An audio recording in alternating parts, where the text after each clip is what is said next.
Bom dia, meus amigos. Eu sou o Dr. Antônio Martins Farias, eu sou analista institucional com visão democrática. Meu compromisso pessoal é com a democracia.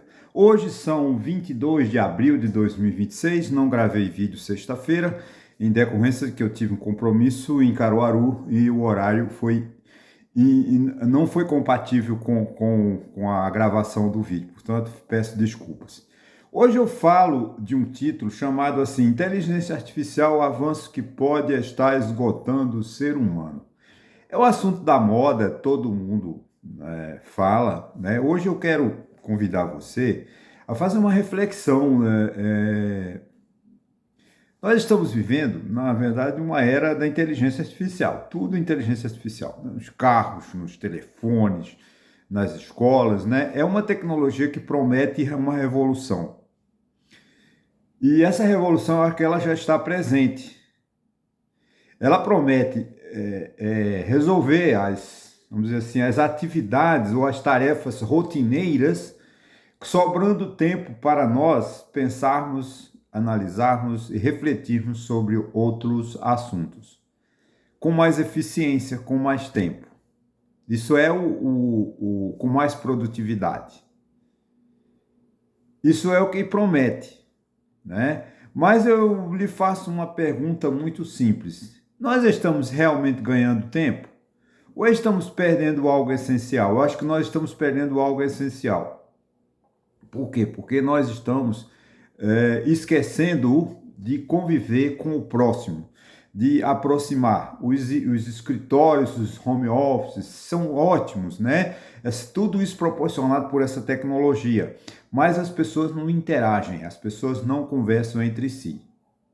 Isso eu acho que é o prejuízo da tecnologia e, por sua vez, a inteligência artificial. Uma coisa interessante é que pesquisas recentes, principalmente nos Estados Unidos, mostram que a geração Z, o que é a geração Z? Os cientistas chamam de geração Z aquelas pessoas que nasceram entre 1990, do século 21, né? Essa geração não está aceitando a inteligência artificial. Ela não está, vamos dizer assim, empolgada, né? Ela não está entrosada de uma maneira tão entusiasmada quanto eu, por exemplo, que estudo a inteligência artificial. Isso deveria nos surpreender, né? Porque essa é a geração que nasceu dentro da tecnologia. Essa geração de 1990, 2000, 2020, 26 é uma geração que vive dentro da tecnologia, né? Os celulares só faltam falar sozinhos, já falam, né? Mas talvez justamente por isso, né, que essa juventude não esteja percebendo, não esteja querendo essa tecnologia, ela esteja percebendo que é algo que nós ainda não estamos aprendendo, né? A inteligência artificial resolve problemas, mas cria outros, mais silenciosos. Ainda hoje mesmo estava lendo nos jornais que uma empresa nos Estados Unidos, uma família nos Estados Unidos, ingressou com ação contra uma IA, né?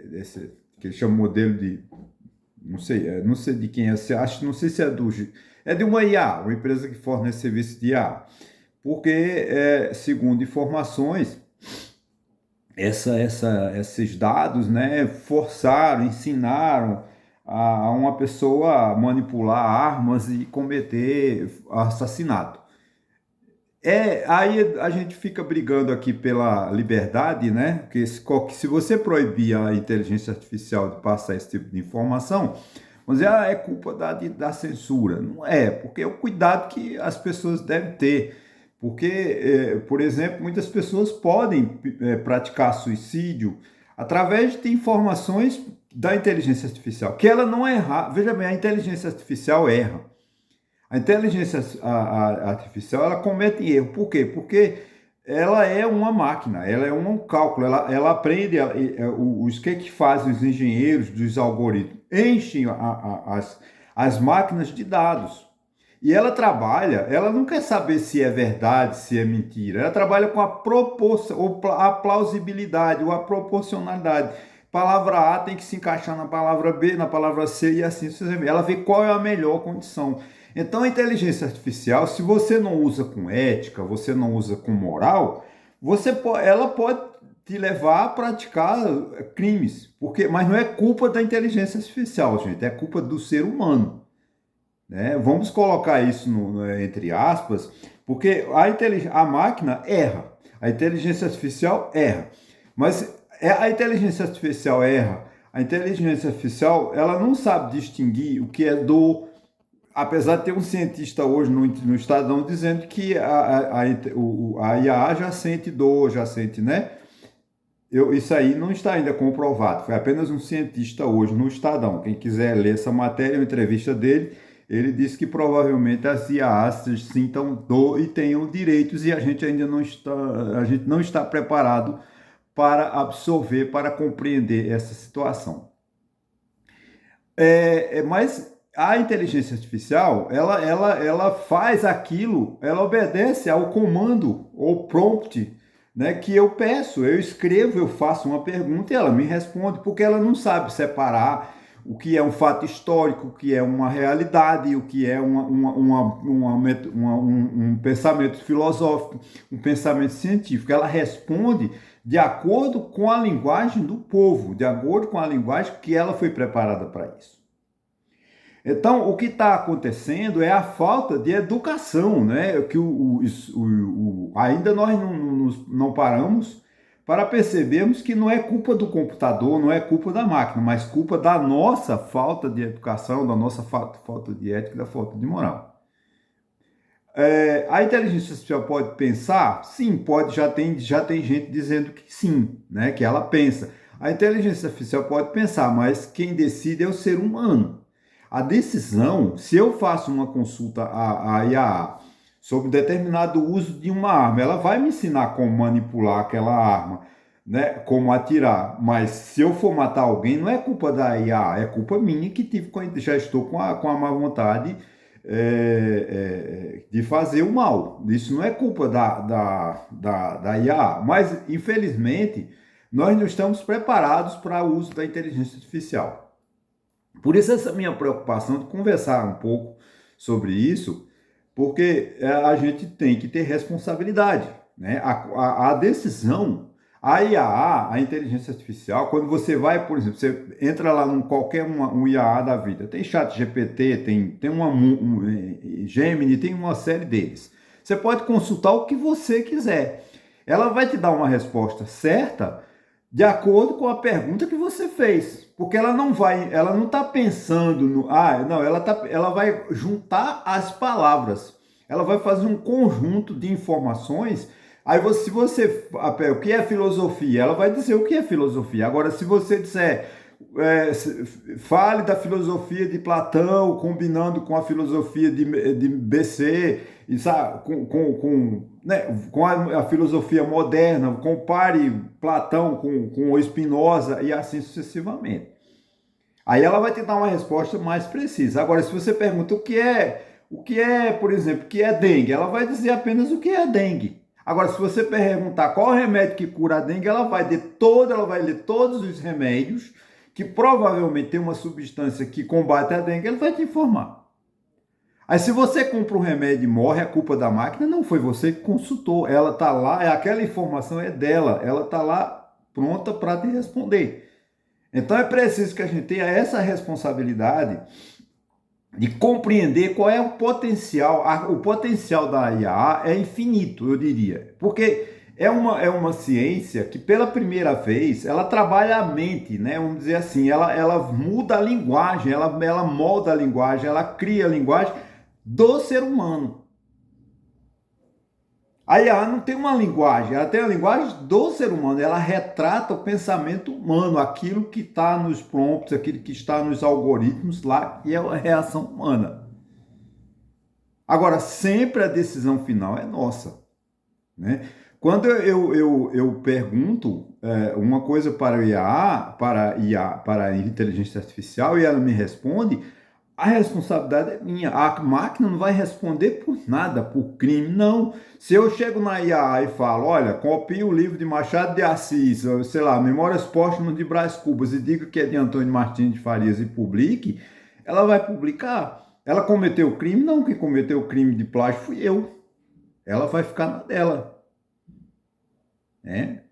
A promessa da inteligência artificial, gente, ela é sedutora. Não vamos deixar disso. Ela promete resolver tarefas complexas em segundos, né, para liberar tempo para melhor tomada de decisões. Isso é fundamental. Agora, será que nós vamos aproveitar esse tempo que nós temos, que nós ganhamos? Eu acredito que não. Nós vamos ficar cada vez mais escravos do tempo.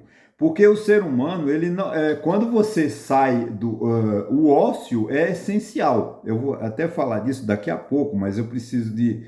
Porque se a gente não para, o cérebro não para pensar, ele vai ficar num ritmo contínuo, né? O ócio, ele é essencial. E a inteligência artificial, ela não vai nos dar, mesmo ela resolvendo as principais tarefas, as tarefas rotineiras, por exemplo, com uma obra, uma construção, vai ter um robô lá que vai fazer as paredes, vai ter um robô que vai levar o ônibus até Caruaru, de Santa Cruz para Caruaru, vai ter um robô que vai levar o trem de São Paulo ao Rio de Janeiro.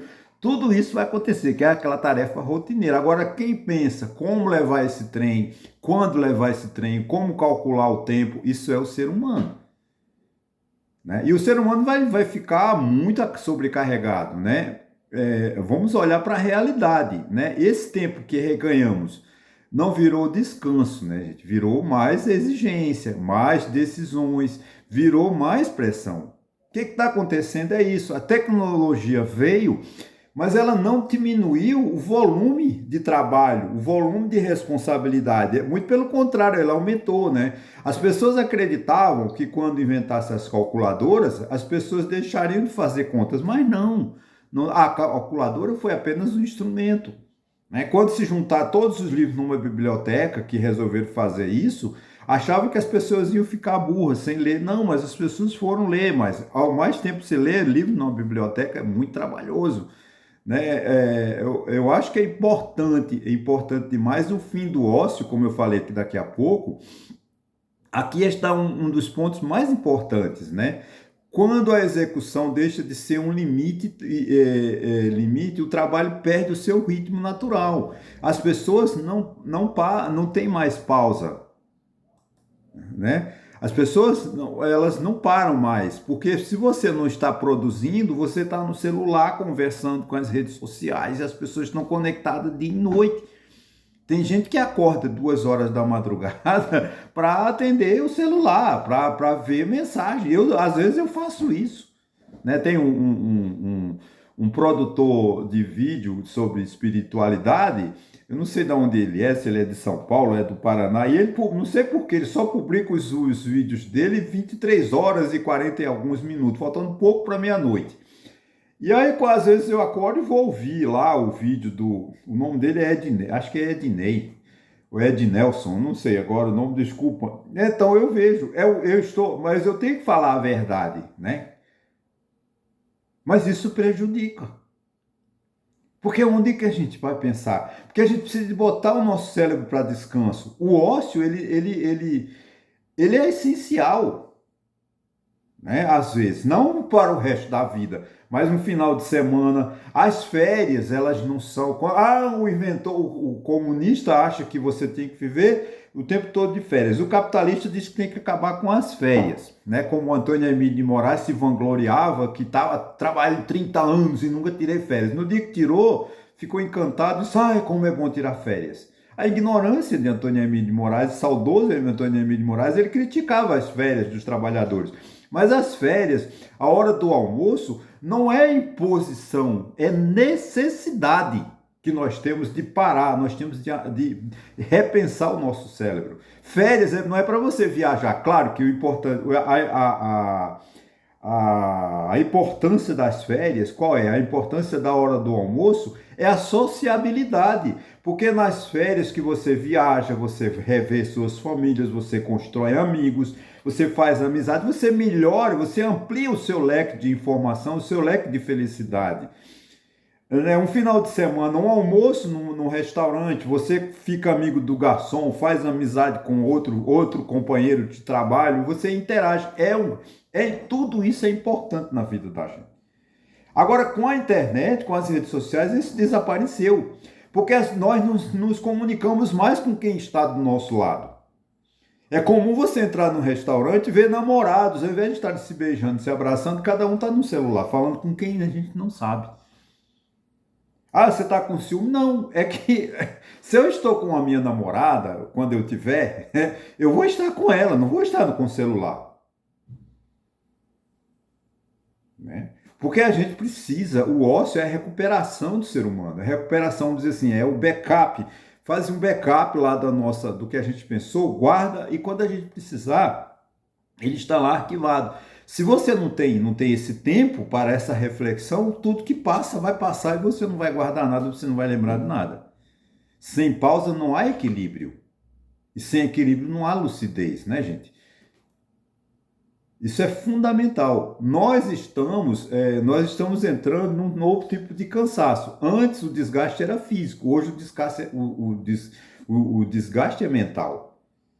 Porque as tarefas, por exemplo, levar o ônibus de Santa Cruz para Caruaru, Caruaru, Santa Cruz, vai ser um robô, ele não vai cansar. Mas nós vamos ter que ficar pensando. A inteligência artificial faz o trabalho pesado, mas deixa para o ser humano o trabalho mais difícil, que é pensar o tempo inteiro, decidir o tempo inteiro. E isso cobra um preço. Esse preço já aparece nos números, né? O estresse de ansiedade no trabalho, né? Já geram o cansaço, o afastamento de pessoas por problemas mentais, burnout, como a doença da moda, né? A que a gente chama de depressão, né? Já geram perdas de cerca de $1 trilhão por ano, e segundo a ONU, não é uma invenção, não foi Antônio que inventou, isso é a ONU, gente. Né? A ONU disse que o custo, porque as empresas têm como mensurar isso, né? Claro que quando a ONU divulga um número desse, não é desse ano de 2026, mas de 2023, 2024, 2025, que dá para a gente fazer um parâmetro real da realidade. Quer dizer, quando a gente fala aqui, a gente já está falando de 2, 3 anos para trás, que é quando a ONU faz um conjunto, né? A soma do gasto de todos os países, né? Membros, são 193 países membros da ONU, ela faz essa contabilidade mundial e chega a esses valores. A Organização Mundial da Saúde, portanto, chega a um cálculo de $1 trilhão por ano. Gente, é muito dinheiro gasto com saúde mental, né? Com depressão, burnout, cansaço, estresse. Esse é o gasto que a medicina cobra, né? Que os governos gastam no ano. Por quê? Porque a gente parou do ócio, a gente só vive conectado, né? E não é um problema individual, gente, isso é um problema da sociedade, né? Essa doença social, ela é da sociedade como um todo, não é uma questão só minha, não, que eu vivo no celular, não, é porque a sociedade me cobra, a sociedade exige que eu esteja atento 24 horas por dia, né? Quando o cérebro se esgota, ele entra em modo de sobrevivência, né, gente? É como um computador. Quando ele tá um computador velho, como é o meu, quando eu começo a carregá-lo com muitos dados, o que é que ele faz? Ele retarda a velocidade. Uma coisa que ele faz em 30 segundos, ele vai levar a 60, ou 90, ou 8. Chega uma hora que ele trava. É que nem o bêbado, né? Desculpa que eu bebo. O bêbado bebe. E o organismo vai aceitando, mas chega uma hora que o organismo para, aí que ele cai na rua, no meio do sol, na chuva, e dorme 12 horas.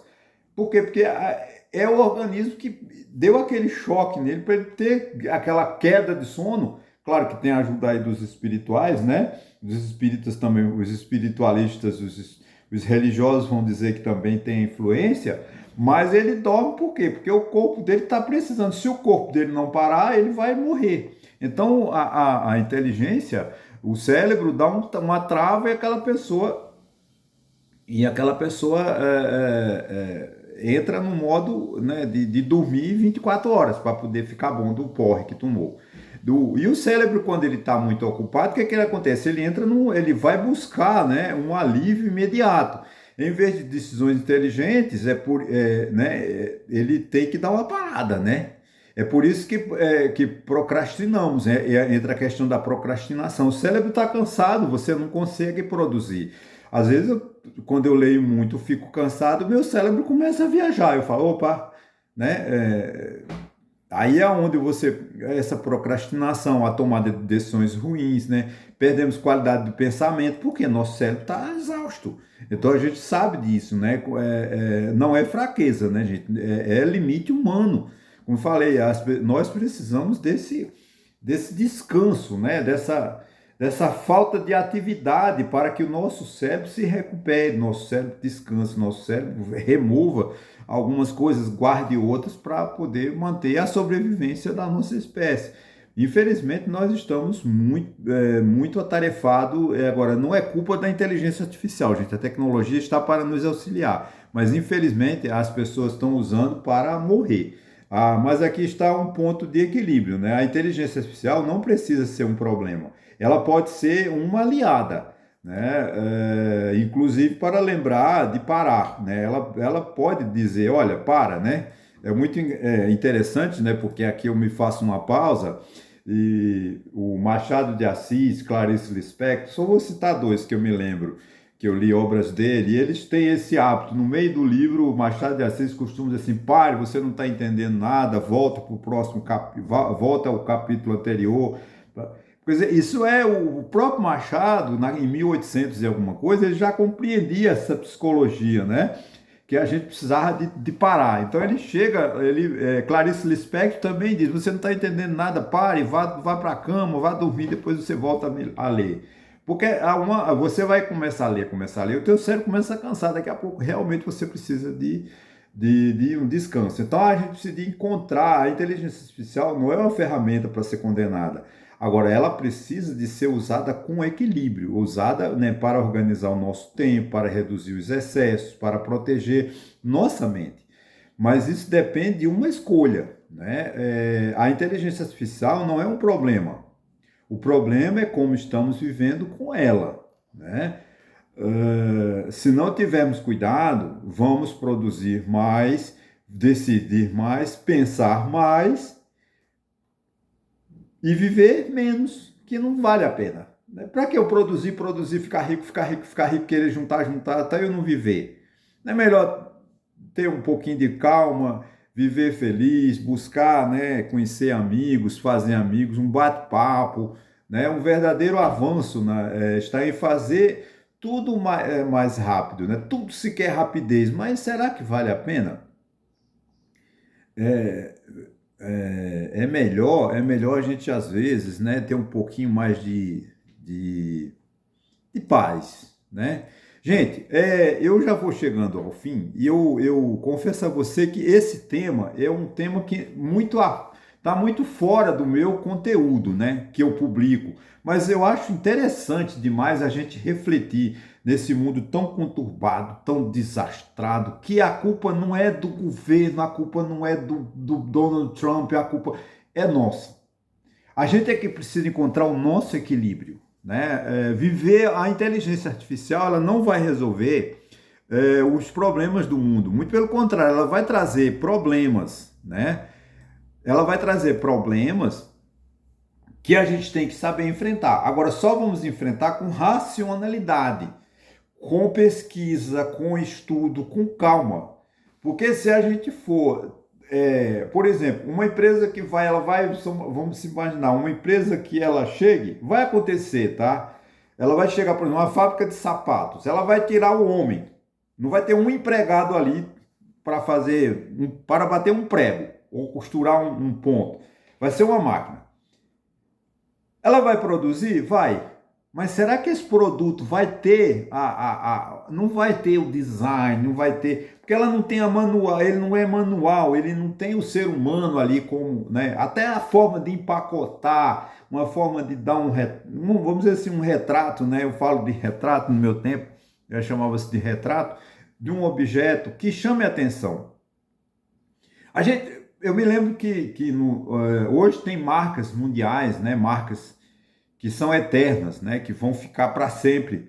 Mas hoje em dia, os produtos, a vida está tão magoada, tão sem graça, que até as marcas, grandes marcas que fizeram a história, né, marcas de vinho, marcas de carro, marcas que estão acabando. Nomes agora não são mais nomes, ni, nó, né, nu, né, não tem mais, assim, ninguém fala mais Guarani, ninguém fala mais Tupi, agora é pi, né? Porque as pessoas parece que elas não têm mais tempo de dizer a palavra toda. Para que botar o nome por exemplo, de Lúcia ou Luciana? Ninguém me chama, vai chamar de Lu. Não precisa de botar Luciana, põe Lu, né? Porque vão chamar de Lu, né? Então, as pessoas não têm mais essa... E o nome, ele tem uma influência energética. Além do nome, nós temos essa vibração humana, que a gente não pode deixar ela acabar. Essa energia nossa, esse contato, esse olhar no olho. Porque a inteligência artificial, ela vai nos dar muitas respostas. Eu sou um fã da inteligência artificial.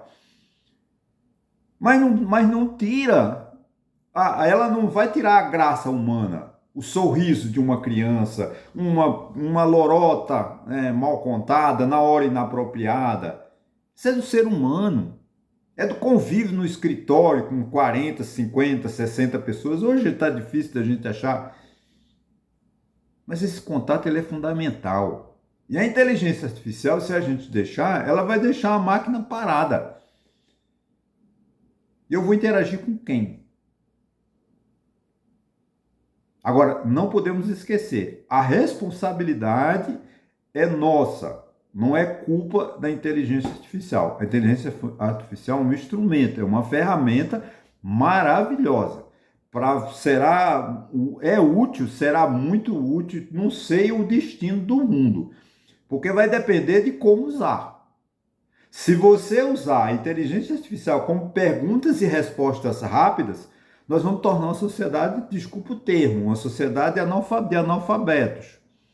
Porque pesquisar não é simplesmente perguntar o que é filosofia, o que é doença A, o que é doença B. Ela vai te dar respostas rápidas, mas você tem que cronometrar o tempo, o dado histórico, o objetivo, quem são os autores, quem é contra, quem é a favor, qual é a teoria que está em voga, qual é a mais plausível. Essas indagações você só fará se entender de um contexto geral. Agora, se você ficar perguntando apenas perguntas rápidas e respostas curtas, vai ser uma sociedade de analfabetos.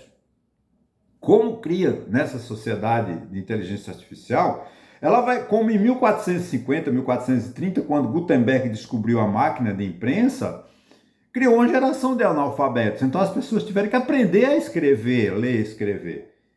E hoje, com a inteligência artificial, nós vamos ter uma geração de analfabetos que não sabem usar a inteligência artificial. Isso é lamentável. Um exemplo. Vai aqui, você não consegue, mas chega amanhã, a partir de sexta-feira, até o dia 5, 6, chegue no Banco do Brasil em Itaquaritinga do Norte, em Santa Cruz de Caparibe. Você vai ver uma geração de idosos que eles têm horror, eles têm só o cartão de aposentadoria. Aquele cartão que o INSS dá, põe na máquina, tem que ter um funcionário do Banco do Brasil para ensiná-los, para eles querem distância da máquina, de um terminal, de um computador, de um banco. Essa geração ela está perdida. E da mesma forma vai acontecer com a inteligência artificial. Se nós não temos que nos alfabetizarmos.